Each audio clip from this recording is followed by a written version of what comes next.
मैंने ना एक चीज़ नोटिस किया है, लोग मुझसे ना एक चीज़ बहुत बारी कॉन्स्टेंटली पूछते हैं कि आपने रंगोली कैसे सीखी या कहाँ से सीखी। तो मैं ये चीज़ क्लियर करना चाहूँगी कि आप कोई मीडियम नहीं सीखते हैं, आप मीडियम को प्रैक्टिस करते हैं कि इसका नेचर कैसा है, आप प्रैक्टिस करके समझते हैं कि उसको यूज़ कैसे करना है। बट आपको सीखना, जो चीज़ सीखना है क्या इम्पॉर्टेंट है वो है आर्ट के कॉन्सेप्ट्स। जैसे कि ड्राइंग कैसे इम्प्रूव करना है, ऑब्ज़र्व कैसे करना है, वैल्यूज़ कैसे ऐड करना है, ये सारी चीज़ें आपको सीखनी होती। आप किसी भी एक मीडियम को लेके आप सीखिए और आप दूसरे किसी भी मीडियम में उसको अप्लाई करेंगे, रिज़ल्ट सेम आएगा। जैसे अगर आप स्केचिंग करते हैं, स्केचिंग में आपने वैल्यूज़ ऐड करे, रियलिस्टिक बनाना सीख गए, तो वही चीज़ आप रंगोली में भी अप्लाई करके वो चीज़ अचीव कर सकते हैं। मैं इस टॉपिक पे अपनी छोटी सी जर्नी बताती हूँ। जब मैंने रंगोली स्टार्ट की थी, जब मैं बहुत छोटी थी, तब मैं भी दिवाली टाइम ट्रेडिशनल रंगोली पे ही फोकस करती थी या फूल पत्ती बनाती थी। ठीक है। फिर धीरे धीरे समझ में आया कि यार इसमें लैंडस्केप भी ऐड करके देखते हैं। वो मैंने खुद ही सोचा कि लैंडस्केप ऐड करते हैं, ठीक है, बट मैंने कभी रियलिस्टिक चीज़ों को ऐड नहीं किया था। उस टाइम उतनी नॉलेज नहीं थी, ना ही आर्ट के कॉन्सेप्ट मुझे आते थे। बट जब मैंने 1 साल पहले अच्छे से जब चीज़ों को समझा कि वैल्यूज़ कैसे ऐड करना है, ऑब्ज़र्व कैसे करना है, वही चीज़ जब मैंने अपने रंगोली पे ऐड किया, पहले ड्राइंग अच्छे से किया, उसके बाद उस पे कलर्स सही तरीके से सही वैल्यूज़ को यूज़ करके ऐड किया, तो मैंने देखा कि रंगोली को रियलिस्टिक बनाया जा सकता है। आज की वीडियो में हम फोकस करेंगे, पहले हम अपनी ड्राइंग कैसे इम्प्रूव करें। ठीक है। एज अ बिगनर आप स्टार्ट करते हैं, आप कोई भी मीडियम लीजिए, आपको अपनी ड्राइंग इम्प्रूव करना बहुत इंपॉर्टेंट है। तो इस वीडियो में हम सीखेंगे कि आपको अपने सब्जेक्ट को ऑब्जर्व कैसे करना है। हम आज शेप्स में ऑब्जर्व करेंगे चीज़ों को, कि अगर हम एप्पल ले रहे हैं तो उसको कौन से शेप में मॉडिफाई कर सकते हैं। ठीक है। तो चीज़ों को बहुत सिंपल करते हुए हम हार्ड की तरफ शिफ्ट होंगे। डायरेक्टली अगर आप हार्ड चीज़ों को पहले सीख जाएंगे तो आपके ऑब्जर्वेशन स्किल में बहुत प्रॉब्लम आएगी। आप जब एक लेवल तक कर लेंगे उसके बाद आपको इम्प्रूवमेंट नहीं समझ आएगा कि मैं इम्प्रूव कहाँ पे कर रहा हूँ, क्योंकि आपका जो बेस लेवल है वो स्ट्रॉन्ग नहीं है। ठीक है। पहले मैं ये चीज़ स्क्रीन पे करके दिखा रही हूँ कि आपको कैसे सर्कल, ओवल या जो भी शेप आपको अपने सब्जेक्ट पे समझ में आ रहा है वो कैसे आपको ड्रॉ करना है। ठीक है। जैसे इसमें मुझे ओवल, सर्कल दिख रहे थे तो मैंने वो ड्रॉ किया। अब इस पर मैं ड्रॉ करूँगी, पहले तो एक रेक्टेंगल ड्रॉ किया।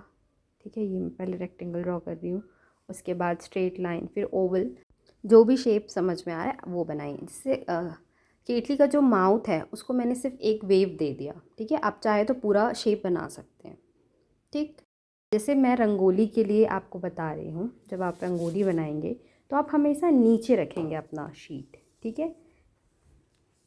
जब आप नीचे रख के ही अभी आपको प्रैक्टिस करना है, और आप जब नीचे रख के बनाते हैं, रंगोली बनाते हैं, तो छोटी चीज़ें नहीं बनाते, आप बड़ी बड़ी चीज़ें बनाते हैं। तो जो चीज़ हमने स्क्रीन पे की है वही चीज़ हम शीट पे कर रहे हैं। ठीक है, सर्कल बनाया, ओवल बनाया, सेम वही चीज़ किया। बट अभी क्या कर रही हूँ मैं, या तो आप फ्लोर पे करके देख सकते हैं। ठीक है, फ्लोर पे या फ्लोर के ऊपर आप शीट रख लिए, पेंसिल से कर लीजिए। फ्लोर पे पेंसिल नहीं चलेगी, चॉक यूज़ कर सकते हैं।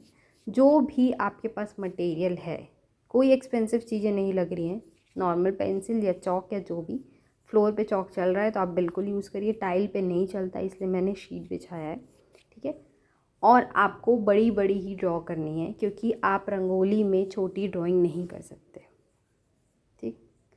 तो मैंने ये, अब मैं एक चीज़ बताती हूँ, जो सर्कल बनाया, ठीक है, बर्ड का जो फेस के लिए सर्कल बनाया है वो सिर्फ फेस पे नहीं है, उसके नेक एरिया पे भी जा रहा है। ठीक है। तो आप ये चीज़ कंसीडर करेंगे जब जब आप ड्रॉ करेंगे शीट पे। ठीक है, ये चीज़ ध्यान में रखना कि कितने एरिया को हम ले रहे हैं। डिटेल्स बहुत ज़्यादा ऐड नहीं करना है। पहले कर्व्स, पहले शेप्स बनाइए, उसके बाद डिटेल हल्का सा ऐड करिए कि हाँ ये बीक है, ये फेदर है। ठीक है। रियलिस्टिक अभी नहीं बना रहे, अभी हम सिर्फ ड्राइंग पे फोकस कर रहे हैं कि हम चीज़ों को कैसे ईजी कर सकते हैं अपने लिए। ठीक है। जब हम चीज़ों को कर्व्स में देखते हैं ना, तो क्या होता है कि हमको लगता है कि अरे ये तो बहुत डिफ़िकल्ट है, मुझसे तो बिल्कुल नहीं बनेगा। इसलिए हम शेप में उसको सिंप्लीफाई कर रहे हैं कि चलो भैया, कर्व्स तो नहीं बन रहे बट शेप तो बन जाएंगे। और कोशिश करेंगे कि हम स्केल ना यूज़ करें, जैसे स्ट्रेट लाइन के लिए। लाइंस भी आपको स्ट्रेट खींचना है और पेंसिल से ही खींचना है या चॉक से ही खींचना है। कोशिश करो, एक बार नहीं होगा, 2 बार नहीं होगा, 10 बार में तो होगा ना। जब चीज़ों को सिंप्लीफाई करते हो तो उसका बेनिफिट ये है कि आपको जो आता है पहले से, जैसे कि सर्कल बनाने आता है, लाइंस बनाने आते हैं, शेप्स बनाने आते हैं, तो आपको वो करना है। आपको ये नहीं सोचना है अरे मुझे बर्ड बनाने नहीं आता, नहीं, आपको सिंप्लीफाई करने तो आता है ना। सिंप्लीफाई करो, फिर उसके बाद आपको उस पर ऐड करना है डिटेल्स सिर्फ उतना जिससे वो पता चले कि हाँ मैंने क्या बनाया है। केटली बना रही हूँ तो दिखना चाहिए कि हाँ मैंने केटली बनाया है, ठीक है। जैसे जैसे आप ये प्रैक्टिस करते जाएंगे आपको समझ में आते जाएगा कि आपके प्रोपोर्शन में कहाँ कहाँ पे रॉन्ग हो रहा है, ठीक है। धीरे धीरे उस पर फिर फोकस करते जाएंगे। आप जितना ज़्यादा प्रैक्टिस करेंगे ना शेप्स में चीज़ों को कन्वर्ट करने की, आपका ऑब्जर्वेशन उतना बढ़ेगा। आज जैसे मैंने बर्ड बनाया, केटली बनाया, इसको सिंप्लीफाई किया, कल कुछ और सब्जेक्ट लिया, मतलब एक दिन में मल्टीपल चीज़ों पे हम देख रहे हैं, सिंप्लीफाई कर रहे हैं, तो वो चीज़ें हम जल्दी करने लग जाएंगे, हमारा स्पीड बढ़ जाएगा चीज़ों को ऑब्ज़र्व करने का। फिर हम सोचेंगे नहीं कि अरे इसमें का कौन सा शेप है, क्या शेप यूज़ होगा, ठीक है। एक तो स्पीड बढ़ेगा, साथ ही साथ आप धीरे से ना जब अच्छा करने लग जाएंगे, जब आपकी ड्राइंग इम्प्रूव होने लग जाएगी, तो आप धीरे से जो शेप्स हैं वो आपको बनाने की ज़रूरत नहीं पड़ेगी। आप डायरेक्टली किसी भी एक पॉइंट से स्टार्ट कर सकते हैं। जब आप इसको मल्टीपल टाइम्स प्रैक्टिस कर लेते हैं उसके बाद ही ये आपको अचीव होगा। उसके लिए आपको पहले बहुत सारा ड्राइंग करना ज़रूरी है, ठीक है। जितना ज़्यादा आप स्केच करेंगे उतना ज़्यादा आपका ड्राइंग इम्प्रूव होगा। ड्राइंग के साथ साथ आपका ना इमेजिनेशन में भी काम होते जाता है। जैसे आप बहुत सारी चीज़ें बना रहे हैं, जैसे मैं आज सोचती हूँ कि आज मैं सिर्फ बर्ड ही देखूँगी, बर्ड ही बनाऊँगी, तो मेरा मतलब ऑब्जर्वेशन बढ़ेगा, इमेजिनेशन बढ़ेगा कि हाँ ये वाला बर्ड इस एंगल पे ऐसे दिखता है, या जब वो अपना फेस चेंज करता है, फेस का एंगल चेंज करता है वो तो कैसे दिखता है।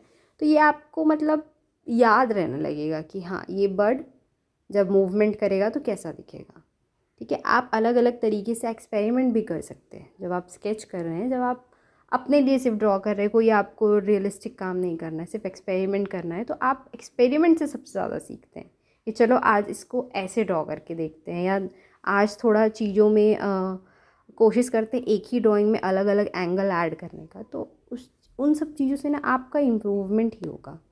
जितना ज़्यादा आप ड्रॉ करेंगे उतना ज़्यादा इम्प्रूवमेंट होगा, ठीक है। तो ये चीज़ आपको डेली हैबिट में लाना पड़ेगा। अगर आप एज अ आर्टिस्ट आगे बढ़ना चाहते हैं या आपको हॉबी के तौर पे कर रहे हैं तब तो ठीक है, आप एक दिन में एक ड्रॉ कर रहे हैं। बट अगर आपको इस फील्ड में आगे जाना है तो आपको डेली बेसिस पे ड्राइंग करना आपको ऐड करना ही पड़ेगा।